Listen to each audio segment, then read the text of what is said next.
I wanted to show him that here's Bibi Netanyahu saying anyone who wants to thwart the establishment of a Palestinian state has to support. So that means he doesn't want his two-state solution right there.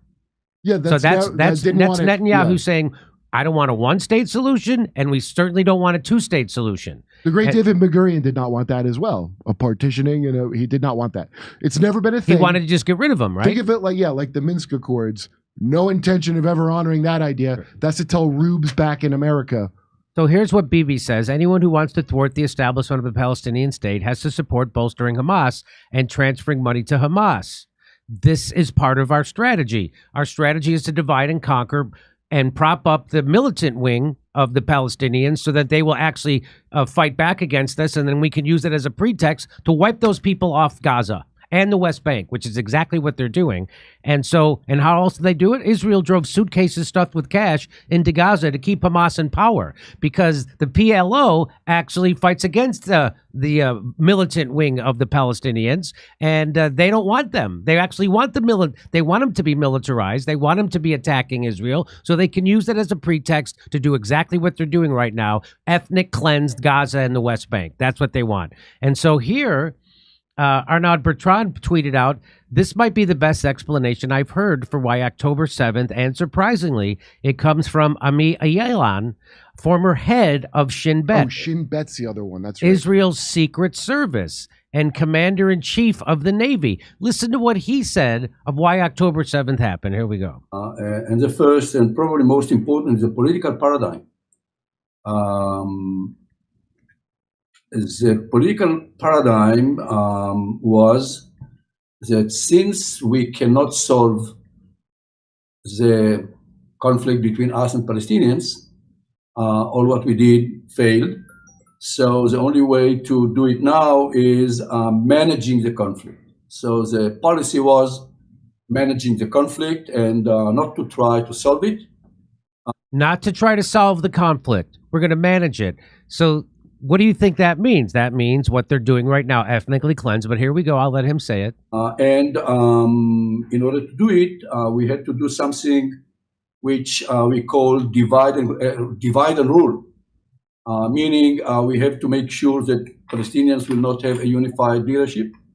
To make sure that we should always be able to say that nobody to talk with, nothing to talk about. So that's what you always hear Zionists saying, that, we'd like to make a peace deal. There's nobody to make a deal with. There's nobody. Who do we going to make? So he's just saying they set it up so that they could say that. Okay.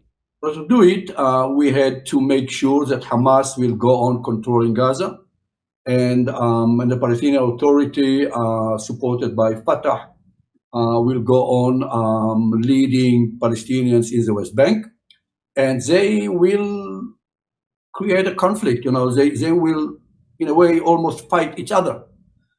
And great job. And in order to do it, we had to do all what we did, enhancing or assisting Hamas, transferring money, enabling people to work in Israel, etc., etc. And probably without our intention, we found ourselves strengthening Hamas and weakening Palestinian Authority. Once we did it, and what we saw on the Palestinian street, that Hamas is getting support, Palestinian support, because they became the only group or administration in the eyes of the Palestinians who fought against the Israeli occupation, and in order to achieve Palestinian freedom. So he's saying that they forced a situation where most of the Palestinians would support Hamas because they were the only group that were willing to fight against the occupation, and Israel set it up that way. Okay, so now here we go. On the other hand, Fatah and Palestinian Authority were perceived by Israeli collaborators, because until today, they refuse formally to use violence. And although they are very weak, they still are trying. So he's saying, and so they set it up to where the Palestinian Liberation Organization would be seen as collaborators with Israel because they refuse to use violence to fight against their occupation. So this is all set up by the hand of Israel, backed by the world's biggest superpower, the United States. Hey, it didn't really backfire because now that they support Hamas, you can ethically cleanse them. That's exactly what they wanted. Probably it was inadvertent.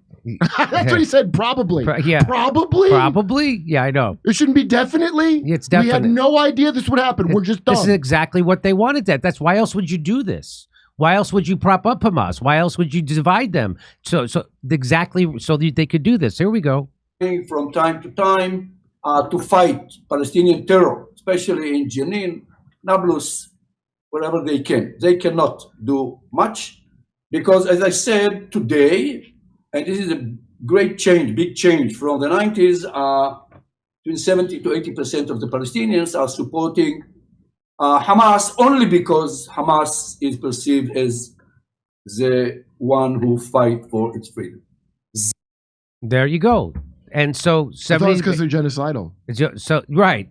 So only 70. So and he's saying how the Palestinian Liberation actually fights against what he calls terrorists in Jenin, and so whenever the Palestinians fight back, the Palestinian Liberation tries to tamp that down, and that's why 70 to 80% of the Palestinian people now support Hamas because they're the only ones that are fighting for the Palestinians. They're the only ones willing to push back against the occupation, and they set it up. And who is that?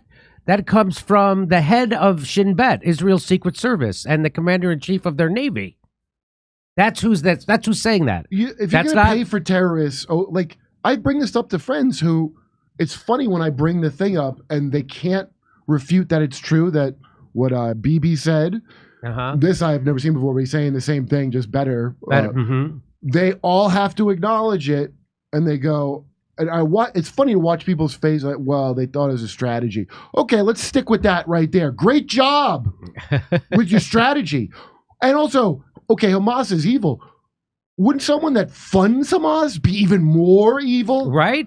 Because that's an evil group that I would never send money to or support. And by the way, no one supports, except Israel. No one at Harvard where the students don't feel safe. Did they have a sign? Did they say don't kill all the civilians? That's not really support or doing anything. Sending money to them for many years. That's supporting them. That's support. And you fucked yourself and now you're mad at other people pointing it out. Oh, I don't feel safe. How did you feel safe doing that? Very well said. This idea that the students protesting on college campuses in America are supporting Hamas. They did a die-in. They're not doing anything. They're not actually supporting them. They're doing a protest that's going to have no effect. You know who is supporting them? The United States government. They're supporting Hamas. You know who's supporting Hamas? Israel, Benjamin Netanyahu. Their government is not only they're materially supporting them with suitcases full of cash. Suitcases full of cash, as reported by the New York frickin' Times. And then mowing down their own hostages. And then idiots. They killed their own hostages. Yeah, okay. Wow, what a safe place to be. Thank God it's there, So this idea that I support Hamas or Kurd or college students support Hamas. No, the people who support Hamas is Benjamin Netanyahu, the Likud party, and Israel government. I've That's never who been into supports these them. guys. Or ISIS or Al-Qaeda. It turns out my government and our best pals are the big supporters. That's right. Okay. But Vivek, very... he's got his talking points down. He knows got a secret plan. He knows how to get around this. Well, his secret plan is he won't fund Israel, but I just don't buy that. I think if the United States wasn't funding Israel and we didn't promise them the support of our military, this conflict wouldn't be happening, and Israel would be forced to be a good neighbor to their Arab states neighbors, but they're not. So now they're the terrorists, just like the United States is the world's terrorist. Israel's the terrorist of the Middle East. They are. Come see us do a live stand-up show. We'll be in Venice, California, Palmdale, California, Omaha, Des Moines, Milwaukee, Lansing, Bend, Oregon, Portland, Oregon, Seattle, Washington, Boston, Massachusetts, and we're going to Europe. Do you live in Europe? We're going to be there. Go to jimmydore.com for a link for all those tickets.